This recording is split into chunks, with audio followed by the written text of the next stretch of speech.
মোহাম্মদ সামাদ উনি দিয়েছেন, আমি বর্তমানে কার্টেলমেন্ট পিরিয়ডে আছি, যেটা প্রায় শেষের দিকে। আমি এই দেশ ছাড়ার সিদ্ধান্ত নিয়েছি। তবে আমার কিছু সময় লাগবে, অন্তত ১ মাস।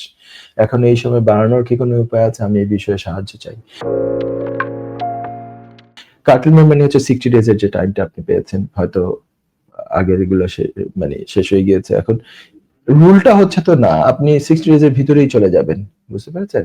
এইটাই হচ্ছে রুল। তাইলে হচ্ছে আপনি ওভার স্টে হবেন না। ১ মাস বাড়াতে গেলে তো ওভার স্টে হয়ে যাবে।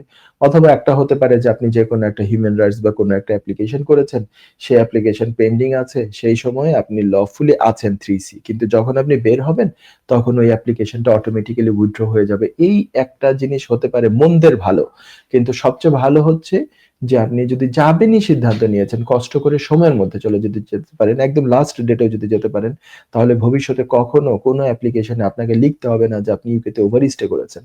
সেটা সবচেয়ে ভালো হয় যদি পারেন। যেহেতু সিদ্ধান্ত নিয়েছেন দেশ ছাড়বেনই, তাহলে যদিও কষ্ট হতে পারে, সময় অল্প থাকতে পারে। এইজন্য মানে গুছাতে কষ্ট হতে পারে। কিন্তু কাউকে গুছানোর জন্য এক্সট্রা সময় দেয়া হচ্ছে ১ মাস, এই ধরনের কোনো ভিসা তো নাই।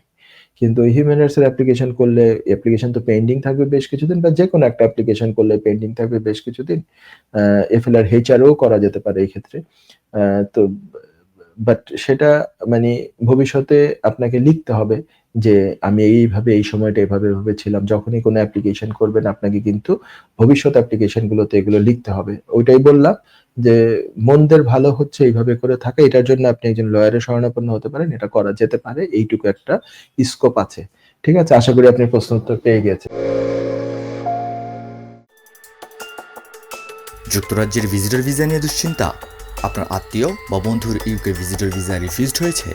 আপনি কি জানেন হোম অফিসের এই সিদ্ধান্তের বিরুদ্ধে জুডিশিয়াল রিভিউ করা যেতে পারে? উইলডেন লিগ্যাল সলিসিটার্স নিয়ে এলো ইউকে ভিজিটর ভিসা রিফিউজালের বিরুদ্ধে নো উইন নো ফি বেসিসে জুডিশিয়াল রিভিউ করার ব্যবস্থা। জি, ঠিকই শুনেছেন, নো উইন নো ফি। তার মানে আপনি আমাদের ফি শুধুমাত্র তখনই পে করবেন যখন আমরা আপনার জুডিশিয়াল রিভিউতে সফলতা এনে দিতে পারবো। আমাদের রয়েছে দীর্ঘদিনের অভিজ্ঞতা সম্পন্ন দক্ষ ইমিগ্রেশন সলিসিটার্স, যারা সর্বোচ্চ গুরুত্ব সহকারে আপনার জুডিশিয়াল রিভিউ পরিচালনা করবে। বিস্তারিত তথ্যের জন্য যোগাযোগ করুন 0207 423 9977। Wilden legal solicitors, your trusted law firm.